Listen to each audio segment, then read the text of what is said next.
কেমন দেখতেছে হয় না। আওয়ামী লীগ এখন নিষিদ্ধ দল, আর ওবায়দুল কাদের সেই দলের পলাতক এক নেতা, যার মাথার ওপর কয়েকশো হত্যা মামলা ঝুলছে। ৫ আগস্ট সরকার পতনের দিন কিভাবে স্ত্রীকে নিয়ে ৫ ঘন্টা এক বাড়ির বাথরুমে লুকিয়েছিলেন সেই গল্প ভারতীয় সংবাদ মাধ্যম দি ওয়ার্ল্ড নিউজকে দেওয়া এক সাক্ষাৎকারে শুনিয়েছেন ক্ষমতাচ্যুত আওয়ামী লীগ সরকারের প্রভাবশালী এই মন্ত্রী। তার ভাষ্য, সরকার পতনের পরও ৩ মাস তিনি দেশেই ছিলেন, পরে সীমান্ত পেরিয়ে ভারতে চলে যান।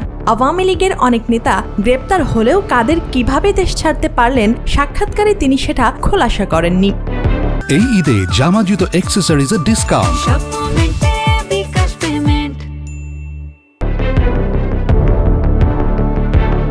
আওয়ামী লীগের এই নেতা এখনো স্বপ্ন দেখেন সময় এলে তারা আবারও দেশে ফিরবেন, আওয়ামী লীগ আবারও ক্ষমতায় ফিরবে। তবে আওয়ামী লীগ ক্ষমতায় থাকার সময় বা জুলাই অভ্যুত্থানের দিনগুলোতে যা ঘটে গেছে, সেজন্য ভারতে বসে ক্ষমা চাইতে তিনি রাজি নন। ভারতীয় সাংবাদিক অমল সরকারের এক প্রশ্নের উত্তরে জুলাই আগস্টের আন্দোলনকে ওবায়দুল কাদের বর্ণনা করেন ষড়যন্ত্রমূলক ছাত্র উত্থান হিসেবে। বলেন, আমি খুবই ভাগ্যবান, সেদিন আমার বেঁচে থাকার কথা ছিল না, মৃত্যুর অনেক কাছে ছিলাম। ওবায়দুল কাদের বলেন, নিজ বাসা ছেড়ে পাশের বাসায় আশ্রয় নিয়েছিলেন তার স্ত্রীকে নিয়ে। চারদিক থেকে মিছিল আসছিল। শুরুতে মিছিলগুলো গণভবন কেন্দ্রিক থাকলেও পরে সংসদ এলাকাতেও তা ছড়িয়ে পড়ে। তিনি বলেন, দেখে মনে হচ্ছিল সেটা কোনো রাজনৈতিক অভ্যুত্থান নয়, লুটপাটের অভ্যুত্থান ছিল। সাবেক এই মন্ত্রী বলেন, লুটপাটের সময় তিনি যে বাসায় ছিলেন সেখানেও লুটপাট করা হয়।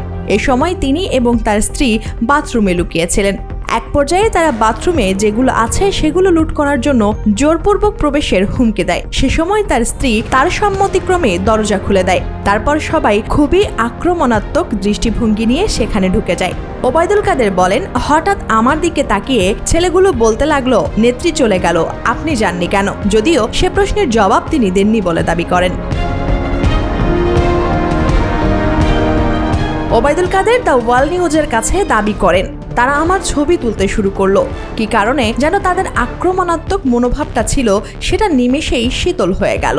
ঠান্ডা মাথায় কথা বলছিল। এদের মধ্যে আবার একটা গ্রুপ চেয়েছিল আমাকে রাস্তায় সেনাবাহিনীর হাতে তুলে দিতে, কেউ কেউ আবার এটাও চেয়েছিল যে জনতার হাতে তুলে দিতে। হঠাৎ করেই নিজ উদ্যোগে তারা আমাকে তাদের পোশাক আর মুখে মাস্ক পরিয়ে হাঁটাতে হাঁটাতে খানিকটা দূরে নিয়ে একটি সিএনজিতে তুলে দিল। পথের চেকআপের সময় তারাই বলতে লাগলো, আমাদের চাচা চাচি অসুস্থ, হাসপাতালে নিচ্ছি, ডিস্টার্ব করবেন না। এরপর ওবায়দুল কাদের কোথায় ছিলেন তা জানতে চায় দ্য ওয়ার্ল্ড নিউজ। জবাবে তিনি বলেন, ৩ মাসের মতো তিনি বাংলাদেশে ছিলেন। ওই ছেলেগুলো কোথায় পৌঁছে দিয়েছিল? তারা কি সেটা ফাঁস করে দেয়নি? বাংলাদেশে থাকতে কোনো সমস্যায় কি পড়তে হয়নি? এসব প্রশ্নও ওবায়দুল কাদেরকে করেন অমল সরকার।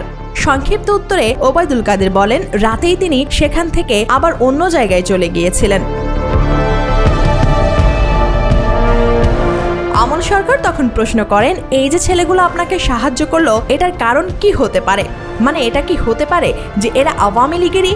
জবাবে ওবায়দুল কাদের বলেন, আওয়ামী লীগের হলে অবশ্যই আমি তাদেরকে চিনতাম।